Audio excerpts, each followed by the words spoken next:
पड़ता है अधिकारियों को, तो सिर्फ ये कह देना कि नहीं सारे लोकेशन से गाड़ियां निकाली जाती हैं, अधिकारियों से सारी सेटिंग होती है, तो फिर वो टारगेट कैसे पूरा होता है। और इन अधिकारियों को न जाने कितनी चुनौतियों का सामना करना पड़ता है। नीरज जी, देखिए मनोज जी, निश्चित रूप से जो आदित्य त्रिपाठी जी ने बातें बताई हम्म उनसे मैं बहुत सारी बातों से सहमत हूँ। हम्म ऐसा भी नहीं है कि टारगेट पूरा नहीं होता है, सबके टारगेट पूरे होते हैं। और ऐसा भी नहीं है हम्म कि जो जो लिस्टिंग होती है और बाकायदा गाड़ियां वहां ओवरलोड निकलती हैं, एआरटीओ की जानकारी भी निकलती है, इससे भी नहीं नकारा जा हाँ, ये भी सच है। दूसरी बड़ी बात दूसरी बड़ी बात हम्म कि इस भ्रष्टाचार को रोकने के लिए निश्चित रूप से परिवहन विभाग ने तमाम सारे उपाय किए हैं। हम्म जैसे अगर हम बात करते हैं तो अब पहले हम लर्निंग लाइसेंस बनवाने जाते थे हम्म तो हमसे पैसा लगता था, तमाम जी। फार्म भरिए, ये करिए वो करिए, फॉर्मेलिटी। हम्म लेकिन अब वो चीजें हम ऑनलाइन कर रहे हैं, हम्म ऑनलाइन कर पा रहे हैं।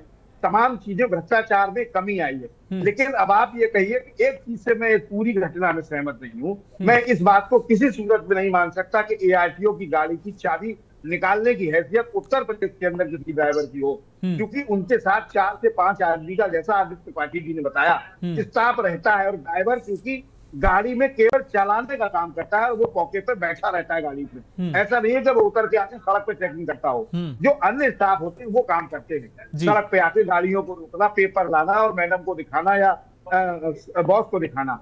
तो मुझे लगता है कि इसमें इसमें थोड़ी सी ये बात को गंभीरता से लानी पड़ेगी। हम्म और निश्चित रूप से एक जो लोकेशन गैंग होता है, वो लोकेशन गैंग अपने हिसाब से काम करता है और वो कोशिश ये करता है कि एआरटीओ या आरटीओ की नजर से बच के गाड़ी निकल जाए। हम्म लेकिन इससे भी नहीं नकारा जा सकता कि एआरटीओ के साथ लोकेशन पे पहले उन्हें पता होता है, जहां से पैसा आ जाता है वो गाड़ियां निकल जाती हैं। अगर ओवरलोड गाड़ियां उत्तर प्रदेश में नहीं चल रही तो फिर सड़कें कैसे टूट रही हैं? हम्म सड़कें टूटने का कारण यही है कि जो मेरा मानना है कि ओवरलोड गाड़ियां निकलती हैं और जो लिस्टिंग में होती हैं, जहां से पैसा आ जाता है हम्म उनको जाने दिया जाता है, और जहां से नहीं आता है उनके साथ भी कार्रवाई होती है। या हम्म वो गाड़ियां होती हैं जो लिस्टेड में नहीं है और निकालना चाहते हैं लोकेशन गैंग के माध्यम से, जो लोकेशन गैंग एआरटीओ के आसपास रहता है या एआरटीओ की लोकेशन पे रखता है। हम्म दूसरी बड़ी बात, एआरटीओ की लोकेशन कोई बाहर से नहीं आती है, उनके ही स्टाफ के लोग मिले हुए होते हैं जो उनको लोकेशन देते हैं कि अब हम आज की चेकिंग यहाँ से शुरू हो रही है,